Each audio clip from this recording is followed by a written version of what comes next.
말하지 않아도 알아요. 눈빛만 보아도. 안녕하세요, 오신만입니다. 요즘은 내가 뭔가 잘한 일이 있으면 종종 만나는 사람들한텐 생색을 졸라내요.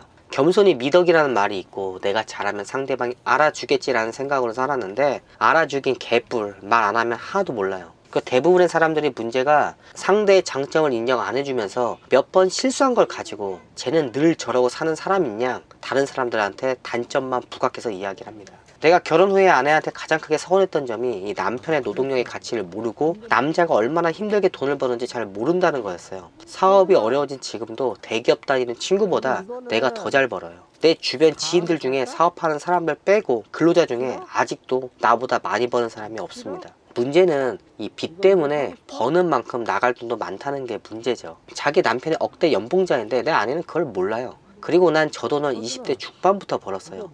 보통의 남자는 저 나이 때 아직 똥오줌도 못 가릴 때입니다. 내 아내는 날 좀 과소평가했어요. 내가 사업이 어려워져서 일용직을 나가야 된다 할 때도 아내는 내가 며칠 일하다가 안 나갈 줄 알았어요. 난 어릴 때부터 거의 모든 일을 혼자 결정하고요. 일을 가리지 않고 내가 할 수 있는 일을 하면서 성장했어요. 내 아내는 어려웠을 때의 내 모습을 몰라요. 그래서 남편인 나에 대해서 잘 모릅니다. 결혼은 사업을 확장하며 돈이 좀 빠듯할 때도 할 거 다 하고 살았어요. 첫 아이한테 드린 돈이 장난 아니었습니다. 음식도 유기농 식자재로 사 먹었어요. 10년 전에도 유기농 계란은 10개 들어있는 게 5,000원, 6,000원이었어요. 일반 계란 30개보다 2배 이상 비쌌습니다. 내 아이와 가족의 건강을 위한다는 이유로 비싼 생활비를 나 혼자 다 감당했어요.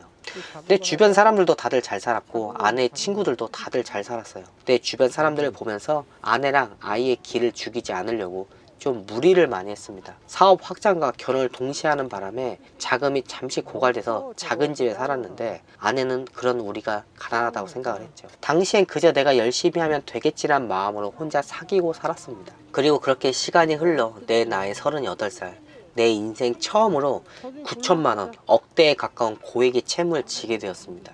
그때 처음으로 내 자산을 점검해 보니까 이미 가진 돈은 다 소진돼 있었고요. 빚만 남은 상태였어요.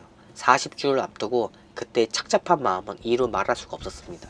유일한 자산이라고는 창고 물건 재고랑 미수금, 창고 보증금, 그리고 보험에 들어간 돈들 뿐이었죠. 그래도 저 당시엔 대출도 가능했고 카드 한도가 충분했어요. 우리 가족의 소비 패턴은 예전 그대로였습니다.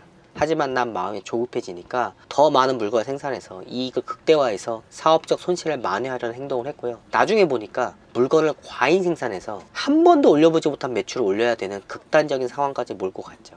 하지만 오히려 물건은 더 안 나갔고 손에는 눈덩이처럼 불어나 지금의 빚이 생기게 되었습니다. 내가 사업이 어려워지면서 생활비를 좀 불규칙하게 줬는데 아내는 생활비를 안 주는 것처럼 처갓집에 이야기를 하니까 장모님이 걱정이 많으셨어요. 그래서 우리 집에 장모님이 오신 날 내가 상세하게 내 상황을 다 이야기를 했습니다. 얼마 전에 처갓집 갔던 날 장인어른한테 지금의 내 상황을 자세히 이야기를 했어요. 채무가 얼마고 지금 어느 정도 갚았고 지금 어떤 일들을 하고 있고 앞으로 어떻게 살 건지 등등 다 이야기를 했어요. 내가 먼저 불편한 이야기를 꺼냅니다. 내 상황을 이해시켜줘야 주변 사람들이 우리 가족 걱정을 안 하고 적극적으로 변론을 해야 나에 대한 이상한 말이 안 나옵니다. 예전엔 모든 불행의 원인은 내 자신이라고 생각을 했고요. 스스로 자책을 많이 했는데 시간이 좀 지나면서 냉정하게 생각을 해보니까 난 이미 내가 가진 체력, 스펙, 학력, 환경 안에서 최고의 성과를 올렸던 거라는 걸 알게 됐어요. 문제는 결혼을 하면서 내 능력 이상의 꿈과 이상을 쫓다 보니까 상황이 이 지경까지 오게 된 거죠. 그때 내 자신이 무한히 성장할 수 없다는 걸 깨달았습니다. 특히 학벌, 지식, 기술의 한계로 내가 할 수 있는 사업 성장이 극히 제한적이고요. 내가 먹을 수 있는 시장의 파이가 크지도 않고 그 시장을 영원히 지켜낼 수 없다는 걸 알았어요. 빚을 갚고 다시 돈을 모으려면 난 남들보다 더 많은 시간을 일하면서 적은 돈으로 생활해야 하는데 이게 나 혼자 마음먹는다고 되는 게 아니라 아내랑 합의가 이루어져야 됩니다. 사업이 길고 가정이 깨지는 경우가 많은데 이런 경우는 아내가 남편의 상황을 받아들이지 못하거나 남편이 허드렛 일이라도 해서 수입을 만들어야 하는데 일을 아예 안 해서 가정이 깨집니다. 여유있게 살던 입장에선 줄이고 줄여도 딱히 크게 줄지도 않아요.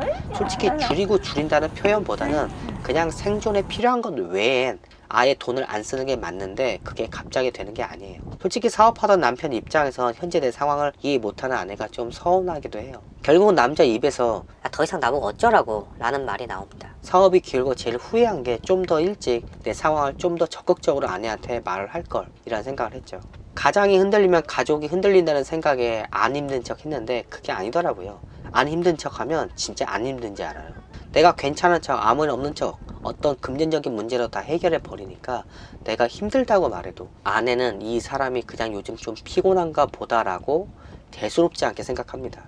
나도 당시에 내가 망할 거라는 생각을 하지 않았고요. 내 아내 역시 자기 남편이 망할 거라는 생각을 하지 않았죠. 그때는 내 상황을 어떻게 설명해야 할지도 참 애매했어요. 남자도 내색을 하고 생색을 내야 돼요. 가장의 체면, 남자의 체면 따지고 유난 떤다고 생각하면 안 됩니다. 아내한테 어려워진 내 상황을 이해시키는데 수많은 말보단 날밤 새며 노동하고 아침에 들어와 땀에 절은 작업복을 벗어 던지고 골아 떨어진 모습을 보여주는 게 더 빨랐어요. 내가 일용직을 다니면서 힘들어하는 모습을 보고 나서야 남편의 노동력의 가치를 인정하기 시작했죠. 사업이 어려워지고 일용직을 내몰린 후에 초창기엔 사업할 때 쉽게 벌던 10만원을 밤새 찬바람 맞으면서 9시간 일해도 10만원을 벌지 못하면서 착잡했습니다. 앞으로 어떻게 살아야 하지? 그냥 막막했어요. 저 당시엔 항상 답답하고 불안했어요. 뭔가 집중할 수가 없었죠. 나도 내가 왜 이런지 모르겠더라고요. 나중에 생각해 보니까 저 당시 내 상황이 연예인들이 말하는 공황장애가 아니었나는 생각이 들었어요.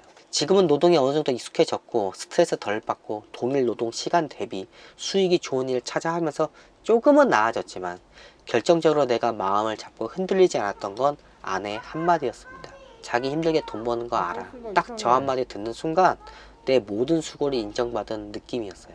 내가 답답하고 불안했던 건 돈이 없어져서 경제적으로 공공해져서 그런 것도 있는데 그동안의 내 노력과 수고로움은 아무도 알아주지 않아서였죠. 자기 힘들게 돈 버는 거 알아라는 아내의 말을 듣는 순간 아, 내가 원했던 게 저 말이었구나 라는 걸 알았어요. 가족 간에도 가슴속 솔직한 대화들이 필요합니다. 난 요즘 좀 재수 없지만 내가 잘한 건 잘했다고 적극적으로 이야기합니다. 그래야 엎드려 절박히 식으로라도 인정을 받으니까 좀 위로가 되고 사람들이 나를 알아주더라고요. 내가 잘하면 사람들이 알아주겠지라는 생각을 버리세요.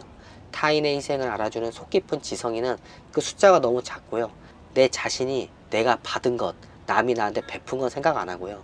내가 못 받은 것만 서운하게 생각하는 옹졸한 사람이라 내 주변에 사람이 없을 수도 있습니다. 그럼 영상 마칠게요. 안녕히 계세요.